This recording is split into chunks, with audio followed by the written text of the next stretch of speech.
Bonjour les incarnés, je suis le devin chinois blanc du livre des changements, le I Ching.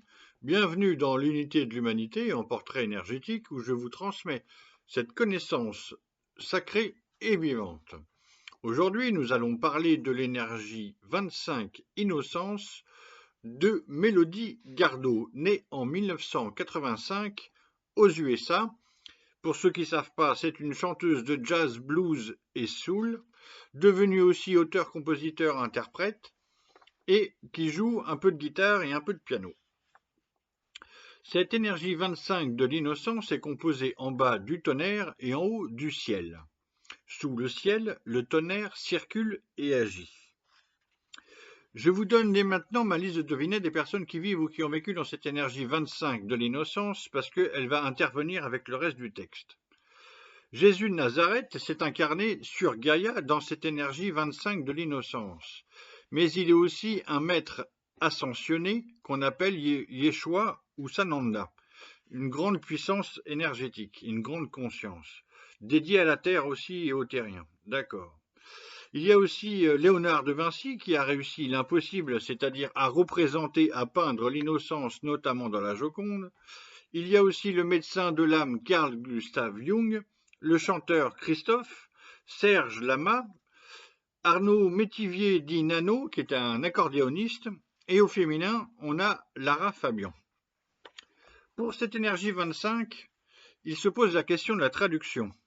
Richard Willem traduit par l'innocence par l'inattendu, l'innocence, les deux notions. Javary Fort préfère spontanément. Et moi, j'opte pour l'innocence. Comment parler de l'énergie du Christ si c'est pas l'innocence? Bon, après, il s'agit de capter et bien l'expliquer.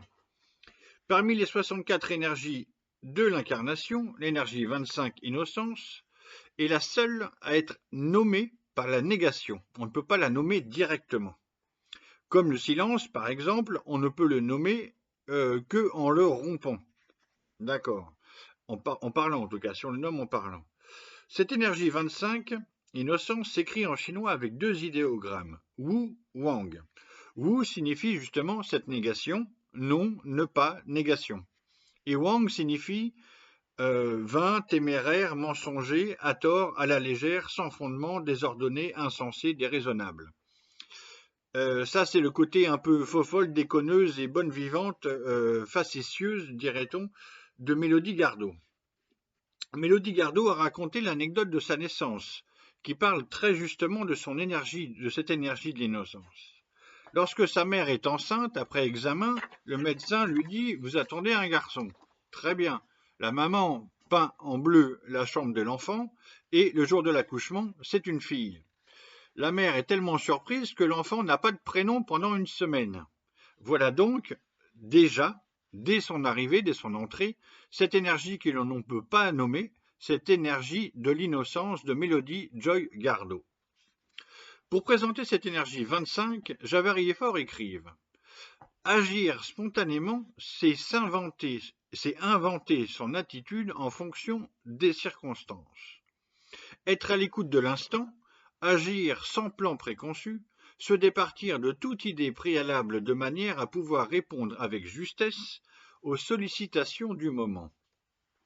De cette aptitude à se mettre au diapason de ce qui surgit, Wang Bi, qui est un sage chinois qui a beaucoup étudié le Yiking, qui a écrit sur le Yiking, dit que de la spontanéité, on ne peut en voir le principe ni en déceler l'intention. Aucun être ne peut changer la parole qui le constitue, et à cette parole, il doit y avoir une réponse. » Fin de citation. Mélodie Gardot grandit avec sa mère et son père. Entre ses 9 et 11 ans, elle apprend à jouer du piano. Elle grandit vers Philadelphie et à 19 ans, elle rentre de la fac à vélo et se fait renverser par une voiture. Et là, tout bascule. Que dit l'étude de la 10e aile, qui renomme l'énergie en présence par un synonyme? Elle dit désastre. Comme Serge Lama, qui a été 2 ans alité à cause d'un accident de voiture. Il me semble que c'est ça. C'est de mémoire. Mélodie a le corps donc en 1000 morceaux. En 2003, elle passe presque une année paralysée dans un corset, à l'hôpital et chez elle, et il lui faut absolument tout réapprendre. Réapprendre à parler, à marcher, à moins souffrir. Donc elle apprend un peu la guitare, encore allongée. Elle apprend à chanter, syllabe par syllabe, etc. Un médecin l'encourage à se rééduquer par le chant et la musique, et ce sera sa musicothérapie, celle qu'elle transmet aujourd'hui aux enfants et aux adultes. Peu à peu, la chanson devient donc sa béquille, et cette béquille devient une chanson qui guérit et qui chante, celle qui chante, qui guérit celle qui chante et la personne qui écoute. Il y a cette puissance-là dans le chant de Gardot. Là, on est déjà dans le médecin de l'âme Carl Gustav Jung, on est aussi dans Lara Fabian qui a aussi subi un désastre. À un moment, elle s'est pris un retour de son il a fait s'évanouir sur l'instant, où elle a fallu réapprendre à chanter. Elle avait perdu son oreille. D'ailleurs, elles sont toutes les deux, il y a plein de points communs entre Lara Fabian et Mélodie Gardot. Sauf qu'une a une petite voix et l'autre a une grosse voix qui porte, mais elles sont toutes les deux polyglottes. Elles apprennent les langues pour leur public dans n'importe quel pays en 5 minutes, etc. etc. Mélodie, l'américaine, donc parle couramment français, espagnol, portugais, un peu d'italien et d'autres langues encore. Elle chante en français des standards et des duos. Mélodie adore chanter en duo, par exemple avec Eddie Mitchell, Ibrahim Malouf, Lambert Wilson, Sting en Toscane, avec Philippe Powell au piano devant la Tour Eiffel, n'importe où, somewhere over the rainbow. Ok. Voilà qui nous amène à l'étude de la grande image, qui parle du rôle de la personne dans la société. Sous le ciel, le tonnerre circule et agit. Tous les êtres s'unissent spontanément. Moi, je dirais tous les êtres s'unissent dans l'innocence. Les anciens rois, ainsi, florissant par adéquation au moment, élevaient les 10 000 êtres. Fin de citation. Ce n'est pas donc un être accompli, ce sont les anciens rois, donc Mélodie est une reine, ok, au minimum. L'adéquation au moment, ça reprend cette aptitude à se mettre au diapason et à l'unisson, sur l'instant. C'est la capacité du tonnerre, ça, à s'adapter immédiatement.